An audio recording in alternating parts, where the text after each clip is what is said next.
Kisah seorang pria jenius yang bereksperimen dan ahli menangkap peluang untuk mengembangkan sesuatu. Sehingga dia bisa menciptakan berbagai aplikasi yang sangat berguna bagi dunia. Salah satunya adalah aplikasi yang bernama Google. Dari karyanya itu, dia menjadi salah satu orang terkaya di dunia. Dan inilah cerita perjalanan hidup Lawrence Edward Page.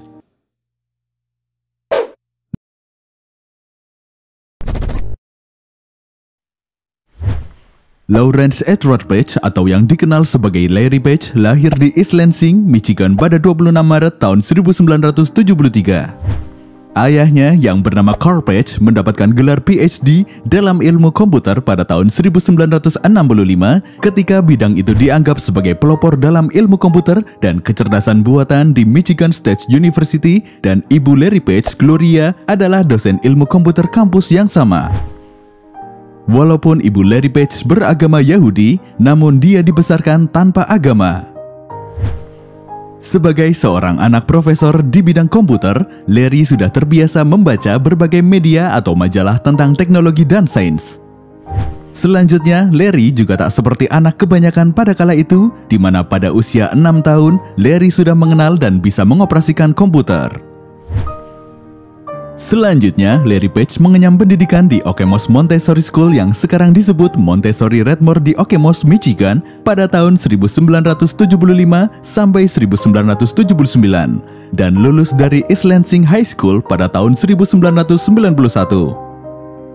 Beliau meraih gelar Bachelor of Science dalam bidang teknik komputer dari Universitas Michigan serta mendapat dengan pujian atau cum laude dan Master of Science di bidang ilmu komputer dari Universitas Stanford. Sebagai anak yang cerdas dan memiliki rasa ingin tahu yang tinggi, Larry senang melakukan eksperimen terutama di bidang teknologi. Hal itu dia buktikan semasa Larry kuliah di Universitas Michigan. Larry menciptakan sebuah printer inkjet yang terbuat dari batu bata Lego yang sebenarnya plotter line, dan ia juga menjabat sebagai presiden kehormatan kelompok Eta Kappa Nu pada musim gugur 1994 dan merupakan anggota dari Maize and Blue dalam tim Solar Card di University of Michigan. Selanjutnya, ketika menjadi mahasiswa program master dan PhD ilmu komputer di Universitas Stanford, di sanalah dia pertama kali melakukan proyek penelitian dengan menganalisis pola hubungan antara situs yang berbeda di World Wide Web. Di kampus itu pula, Larry bertemu dengan Sergey Brin. Pada awalnya, mereka merasa tidak cocok. Hal ini disebabkan karena ketidakcocokan mereka terhadap setiap topik yang dibicarakan.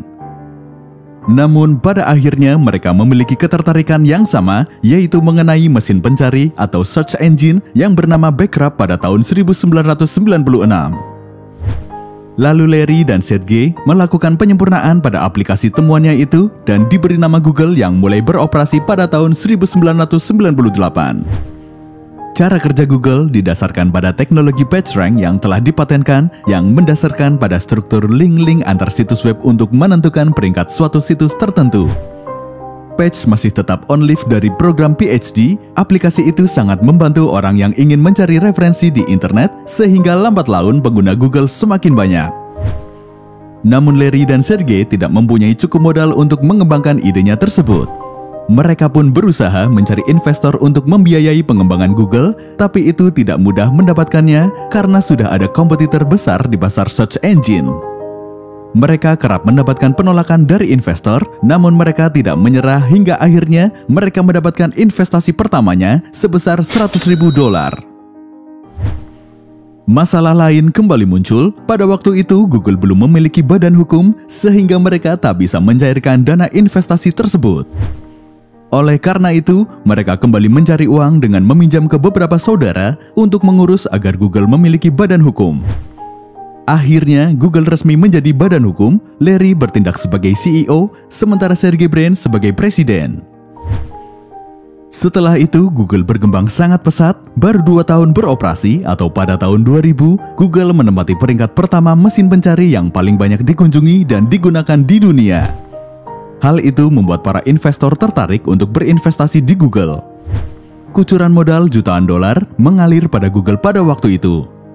Tapi hal itu membuat posisi Larry Page harus terdepak dari kursi CEO Google karena para investor beranggapan jika Larry Page masih terlalu muda dan belum banyak pengalaman di bidang bisnis.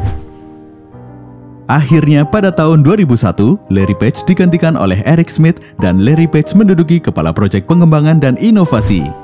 Walaupun jabatannya turun, namun hal itu boleh dibilang menguntungkan bagi Larry karena dia menjadi lebih fokus mengembangkan aplikasi dan berinovasi.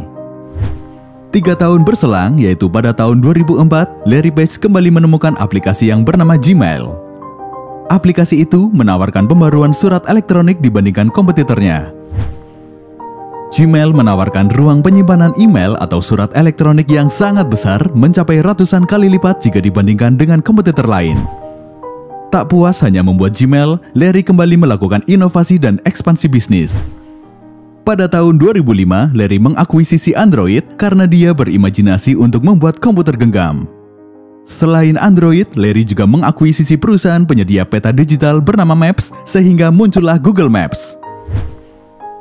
Larry terus berinovasi untuk mengembangkan Google, dia terus berimajinasi dan berspekulasi dengan berbagai pengetahuan serta yang dia miliki. Setahun setelah mengakuisisi Android, Larry kemudian mengakuisisi YouTube, sebuah perusahaan yang berfokus pada penyedia layanan konten video. Lalu Larry melakukan pengembangan pada YouTube. Tahun demi tahun, Google semakin besar dengan berbagai layanan dan anak perusahaan yang mereka miliki. Lebih dari itu, Google tidak hanya besar dari segi layanan, namun perusahaan itu juga menjadi perusahaan nomor 1 di beberapa layanan perusahaan tersebut, seperti mesin pencari, Gmail, Google Maps, hingga YouTube. Selanjutnya, pada tahun 2007, Larry Page menikah dengan Lucinda dan memiliki 3 orang anak. Pada tahun 2011, setelah Google menjadi perusahaan raksasa yang sistematis dan autopilot, Larry Page kembali ke posisinya sebagai CEO Google hingga tahun 2015.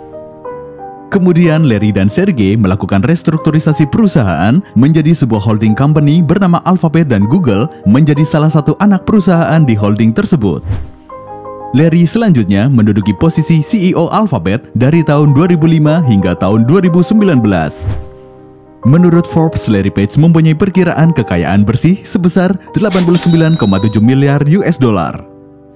Hal ini membuatnya menjadi orang terkaya ke-8 di dunia. Pada Maret 2021 dan bersama Sergey Brin, mereka membeli sebuah pesawat penumpang yang sangat besar, sebuah Boeing 767 untuk penggunaan pribadi mereka.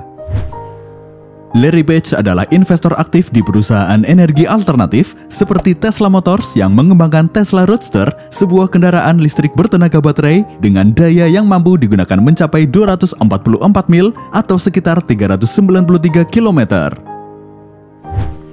Dia terus berkomitmen untuk mendukung teknologi dengan energi terbarukan dan dengan bantuan dari Google.org, lengan filantropis Google, Page menyarankan adopsi plug-in mobil listrik hibrida dan investasi energi alternatif lainnya. Meskipun dia sangat cerdas dan kaya serta dapat menciptakan mesin pencari yang dapat mencari apapun di internet, namun sosok Larry Page sendiri adalah sosok yang misterius, tidak banyak pemberitaan dan informasi tentang Larry Page. Bahkan dia tak mau melakukan jumpa pers atau diwawancara sejak tahun 2015, padahal dia adalah CEO perusahaan besar. Itulah kisah seorang pria jenius yang berhasil menciptakan aplikasi yang sangat berguna bagi dunia. Semoga informasi ini bisa menambah wawasan kalian. Terima kasih dan sampai jumpa di kisah perjalanan hidup tokoh inspiratif berikutnya.